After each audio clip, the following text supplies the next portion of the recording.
So, for those of you that are new to the community, we regularly hear directly from our director and producer. It's one of the things that I think has really set 14 apart from WoW in recent history, is that we regularly hear from them. So we got patch notes today for patch 5.58. We got a live letter recently. We get live letters, live producer letters. The most recent one was part of a 14-hour live stream. And we regularly do get letters around times like anniversaries or New Year's, or when something is going on that affects the community. And this is no different. For those of you that have not kind of been trying to log into the game during maybe peak hours or something lately, there have been queue times a lot. And Naoki Yoshida, Yoshi-P, our director and producer, is writing to us to address it. I do want to say this comes on the heels of the 5.58 patch notes telling us that the AFK timers have been turned back on. So if you go AFK in game for 30 minutes, you will be kicked out. They've talked about in the recent live letter that they are spending millions of dollars trying to get servers online to expand how much the game can serve, but they are not sure that'll be done for Endwalker, and that we are getting a new data center for the Oceanic region, but that is confirmed from a previous announcement that that will not be ready in time for Endwalker, and came with sincere apologies. So let's take a look at what this has to say.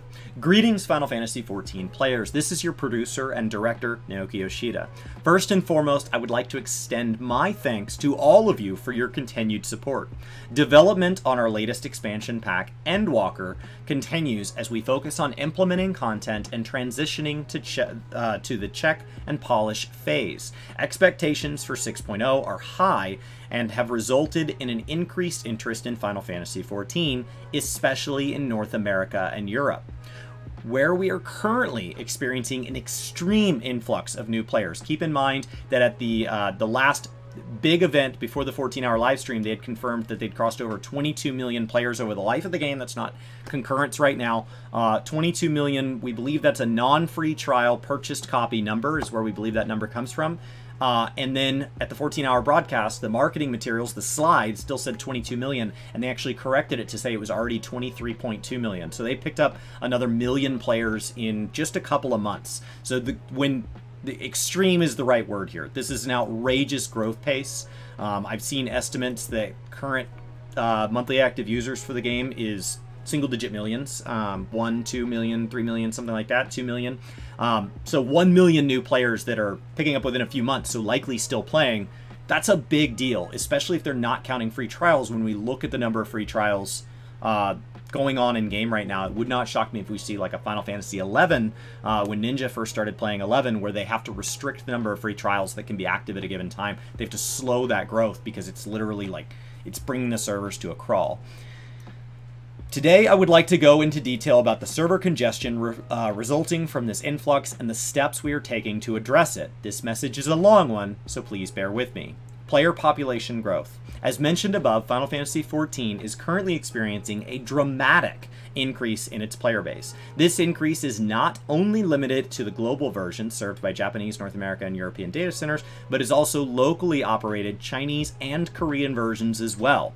That's awesome to hear, because there's been a lot of speculation, like what is the impact of things like streamers and all that going on, the Fat Black Chocobo campaign and all that. And when you talk about the Chinese and Korean versions booming as well, that kind of removes you from that, because that population has not really been served by paying a lot of these WoW streamers to come over and all of this. That's incredible right there. That is huge. Keep in mind, it is not uncommon for MMOs to have these versions lag behind because of the way that sensors are. So it's not uncommon for them to have patch dates in MMOs, just in the genre in general, kind of lag behind and have their own isolated servers. Recently, we have experienced record user numbers in all regions, with a vast amount of new players beginning their adventures.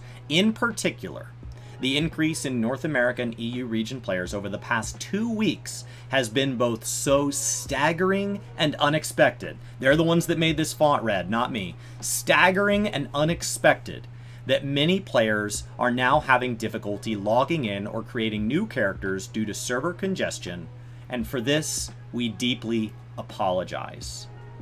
What a wonderful place to be, that the biggest apology the MMO you play has to issue is we are sorry the game is growing too fast. That is, of all of the things, having trouble keeping the MOG station up, having trouble getting people into the game, these are good problems. Having problems selling people the game, having problems collecting people's money, having problems getting the server space to grow, and the fact that it's scaling and it's going up so exponentially that they're naming specifically a 14-day window is a wonderful sign of growth for the game. I mean, WoW has been through these times. They started with one of these times. Vanilla WoW brought Blizzard to its knees because it was too good. And so that's a great problem to have. So, raising simultaneous login caps. The population that can be logged into each world server at one time is capped. However, as some of you have noticed, this cap is not the same for all servers and differs somewhat between data centers, Mana, Aether, Chaos, etc. The main reason for this has to do with the data center's matching server. A matching server can only handle so much information, so to ensure that it functions properly, a capacity must be set. This limit determines the overall maximum player population of a data center, which is then divided by the number of worlds in the data center to calculate how many players can be logged into each world. If a matching server were to overload, it would result in the duty finder ceasing to function properly and instability when entering instance content, hence the importance of login caps. Keep in mind, guys, sometimes you'll see phrases tossed out that talk about how there's like this, oh, the game is failing to keep up. The game is doing exactly what it is supposed to. When you log in and there's a wait, and then when you log in you don't get disconnected, this means it is working as intended. As opposed to the Stormblood launch where you literally couldn't get past Raubon's quest, as opposed to times where we have had the instance server in the past fail. This is because of past failures where the game has had sudden surges in population.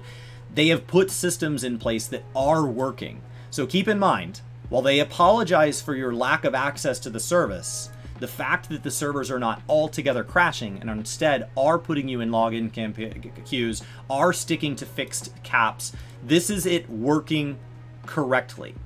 This is what it is intended to do. Obviously, they wish the cap could be bigger, but this is working as intended. Differences in login caps occur to differences in the number of worlds per data center, as well as differences in the matching server performance. As it happens, the matching servers used in North American data centers were recently upgraded to higher performance models.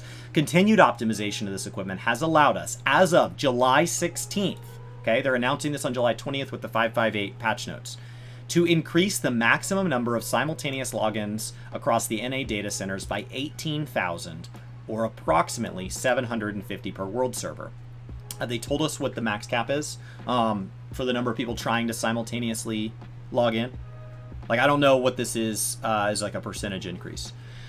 A matching server upgrade for the EU data centers, while currently planned for the immediate future, however, is still pending. As such, until the upgrade is implemented, it will be difficult for us to raise world login caps to the same degree as those of North American worlds. That said, the team is currently working hard to optimize existing servers in an attempt to increase the caps. If by a smaller amount, and will endeavor to make continued adjustments and improvements while maintaining game stability. Despite the aforementioned cap increase, over the weekend of July 17th and 18th, so after the change, as of the 17th and 18th, several North American world servers were experiencing periods of 6 to 7 hours at maximum login capacity. As a result, character creation was unavailable for long periods of time, and players faced average login wait times of 10 to 20 minutes. This is a great point to call this a critical and urgent issue. Keep in mind that like WoW Classic had like 5 hours or longer. So the fact that they are saying that for 6 to 7 hours they are sitting at maximum capacity, and yet they are sitting during that entire window, keeping the average wait time of any one individual player at 10 to 20 minutes is nothing. That is no big deal. Like, he is speaking of this apologetically, seriously, urgently, and yet the end result for an average person, for the fact that they are taking part in what has become a movement, a impossibly large to fathom growth rate for this game, is nothing. This is nothing. And this is without the AFK timers kicking people out that was rolled out as of today. We've had that in the past, and that's come back. So this is saying we are going to make this important now. It's going to cost us millions of dollars, and we're fixing it now. For players residing on worlds in the European data center, weekend login queues were as high as 40 minutes. We deeply apologize for the situation in both regions. 40 minutes sucks. An hour sucks. 2 hours sucks. The 10 to 20 minute, any of these people, it wouldn't even be worth complaining. I wouldn't go tweet about that. I wouldn't say anything. And so the fact that they're already addressing it when the average stayed here, though there were weekend times as high as 40 minutes. So a peak of 40 minutes, but an average of 10 to 20 during an entire 6 to 7 hour system on North America, but then like EU having what seems like the worst of it. This is amazing. This is amazing. What a great reminder of the stark contrast that Yoshi-P offers compared to the vast majority of game dev teams. That is not to toss shade on them. That is because he is so far above. Like, best in class communication right here. Phenomenal job. Character creation and login wait times. When a world server reaches its maximum capacity, any additional players attempting to log in will be placed in a queue and must wait until a player already on the server logs out before being admitted. As character creation requires a player to be logged in order to write newly created data to the database, new characters cannot be created while the server is full. While we regret having to do so, we would humbly ask two things of our players to ensure that new players have the opportunity to create characters. First, we ask those not actively engaged in the game to log out of their characters rather than remaining logged in while idle. Second, we request that you avoid creating new characters during peak congestion times. As mentioned above, for those who log in while the server is congested may experience login queues, which allow players to enter the server at a reduced rate in the order that they joined the queue. Login queues occur for two reasons. The first is that the act of logging in temporarily increases the server's load, and when a world experiences a large number of players attempting to log in at once, it may become overloaded and crash. This is best avoided by staggering logins. This is why it ticks down really quickly. The second is, as explained earlier, that each world has a maximum login capacity to maintain stability. In such cases, players may only be admitted once others log out. So that's like the fire code in a building, right? One in, one out. We ask that you patiently remain in the queue should you encounter wait times. These queues are necessary to ensure the servers remain stable, while providing a safe, fair means for players to enter the game during periods of increased user activity. Please also note that in order to prioritize our paying customers, the login queue is not available to players using the free trial versions, regardless of whether it occurs due to a surge of logins or the world reaching its capacity. Logging in will only be possible for these players after a world's login queue is cleared. We once again apologize for the inconvenience, but ask for your understanding on this point. Automatic logout. This was in the patch notes today. As an emergency measure to combat congestion, we are also planning the early implementation of the auto logout feature originally slated for the expansion launch with the patch of 5.58. We always need this. I mean, we're going to need this around every expansion for a long time. Around expansion. It wouldn't shock me if it comes around certain patches and things like that. But to have this mid-cycle, 5.58 is a nothing burger of a patch. That's not an insult to it. It's not meant to be. Like, these patches are adjustment patches, they're hotfix patches, they're balance patches. You know, we have seasonal content that was timed around this time period but doesn't require like a patch where the game goes offline. These patches are not the big draw of 5.5, 5.55. Like, the patch here isn't what's doing it. This is straight up growth. Seeing people come return to the game, seeing new players. This is the dead period. This is the best time to take a break if you're going to take one. This is the lull before the storm. So the fact that all of this is happening now Imagine what this translates to when we have an entire expansion of brand new content and people do want to play for 6 to 10 hours of all new content, not just new players, but all players going into all new content all of the time. If no input is detected from a character for an extended period of time, I believe it's 30 minutes as of the patch notes, the character will be automatically logged out of the game. This feature will be expanded to address the surge in logins expected for the launch of Endwalker. Keep in mind, there are ways to get around this. Please do not do them. If I see any in the comments down below, I will delete those. Please don't do them. That is not the point. Like, if you are planning on not playing for 30 minutes straight, just log out.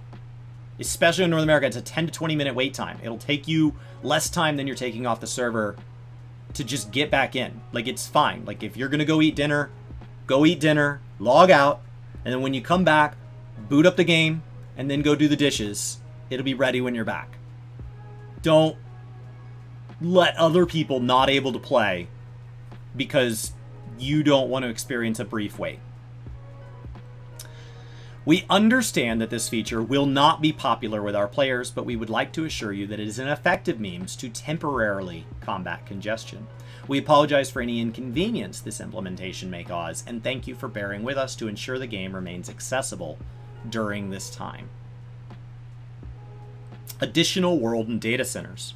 A fundamental solution to congestion is an increase in world servers, as well as the addition of data centers. As we have already announced, we are currently in the final stages of preparing our new Oceanic data center. I believe that's hopefully in like the 6.1 timeframe, but we don't have confirmation of anything. At the same time, we've been moving forward with plans to expand even further, putting wheels in motion in the form of approving budgets, they said millions of dollars, securing funding, and purchasing equipment. We intend to assess user numbers and planned content releases after the release of 6.0, and then work to have new servers or data centers prepared for 7.0. This is long-term fixes, guys. Long-term fixes. They take man hours and money to get up. It is not just them writing a check and the servers go online. This is something that they are communicating with us now to tell us that they are working on this. This will take time. They have to do this to get us through the now, and they have to do this at the same time to get us through the future. The current situation, however, has compelled us to reevaluate this timeline and determine if it is possible to speed up the process. Possible. Okay? There's no fix for today. There are, however, two obstacles that stand in our way. Problem 1. Insufficient servers due to semiconductor shortage. This extends all the way to the auto industry if you have not been following the news at all. The COVID-19 pandemic has seen an extreme drop in semiconductor production in factories across the globe. This, coupled with an increased demand for electronics due to more people working from home, has resulted in an international shortage of semiconductors that in turn has resulted in a prolonged delay in the delivery of servers we ordered for our data center. We have even looked into investing more than market value to speed up delivery, but to no avail. We are not giving up, however. We are in continued talks with the vendors from around the world to find a timely solution to this problem. Problem 2. Travel restrictions. As we touched upon briefly at the Digital FanFest, global travel restrictions due to the pandemic have prevented our server infrastructure team from physically visiting the data center locations, causing a considerable reduction in work efficiency. While over the past year and a half, the team has managed to work remotely with overseas staff on the Oceanic data center, it has been a challenge that our staff will have to face once again as we look to expand server capacity in Europe and North America. That said, many members of the team have proactively been getting their COVID vaccines and are looking into options such as vaccine passports as we plan for in-person visits to data centers. Of course, even should the opportunity to travel arise, we will respect each staff member's opinion on the matter and put their safety first. We will continue to closely monitor the situation in countries, and once it has been deemed safe and efficient given mandatory quarantines, etc., we'll take further steps on resuming on-site work overseas. Though the obstacles that we face still face us are many, we believe that the best, most effective method for providing our players a stress-free gameplay experience is through the introduction of new servers and data centers. To see this goal realized as soon as reasonably possible, we on the development, operations, and infrastructure teams pledge to continue to do our utmost. In conclusion, as producer, the responsibility for being unable to predict the current influx of new players falls to me.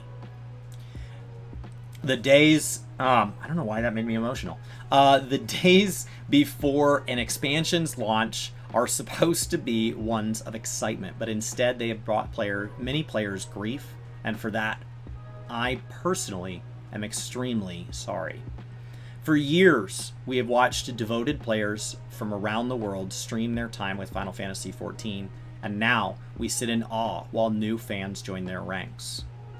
As we enter our final push in the development of Endwalker, it is this constant flow of positive energy that motivates all of us on the development team and operations team to carry on. Nothing can compare to the feeling we get watching you enjoying playing the game we've created. We are aware of the burden we have placed on our player base, and we are working diligently to lighten it in the coming weeks and months. We will continue to develop measures to combat server congestion and will keep you up to date with any and all developments in this area. Thank you again for your continued support. Naoki Yoshida, Final Fantasy XIV producer and director. This is... I didn't get that. Of course you didn't. This is why. This is what it comes down to. When people say, what is it that makes WoW different than 14? What is it that makes 14 different than every other game in the genre? What is it that allowed Shadowbringers to dominate Metacritic scores? What is it that makes these fans almost toxically positive about this game? This is why. It's not passion, because caring this much isn't the point here. This is not effort, because showing up to work and working hard is not the impressive part of this. That is happening, but that's happening at other companies around the world as people deal with this. What makes this astounding, what makes this a reminder of what makes Final Fantasy XIV and being a player of Final Fantasy XIV unique, is that on a patch day, when they took the servers down and posted patch notes, and we already got communication. Patch 5.58 notes published yesterday at 9 p.m. Just over 12 hours later, Yoshida posts to share work that they've done over the last couple weeks, work they've done over the last couple months, work they've done all year, and work they're continuing to do. It's this.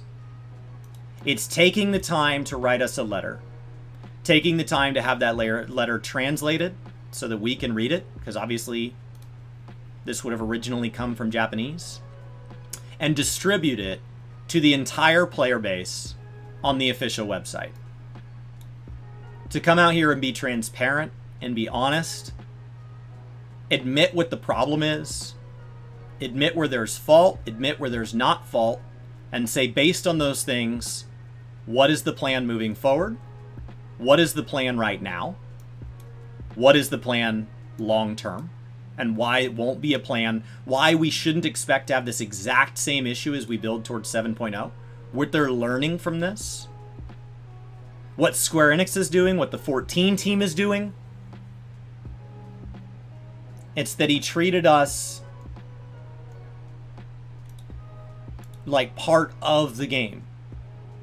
This transparency is what sets it apart. I have no doubt that WoW devs slaved over 9.1.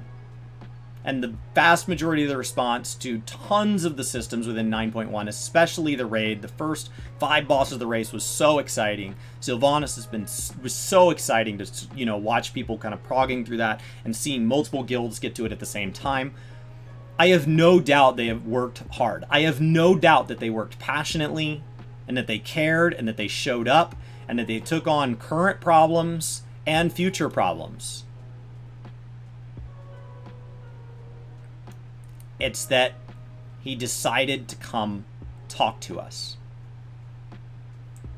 He admitted fault in every way that could be his fault and probably a little bit more, and said, here's the plan. He didn't come in here to say, the game's doing badly because we're amazing. He said, this is a legitimate problem. And I'm sorry.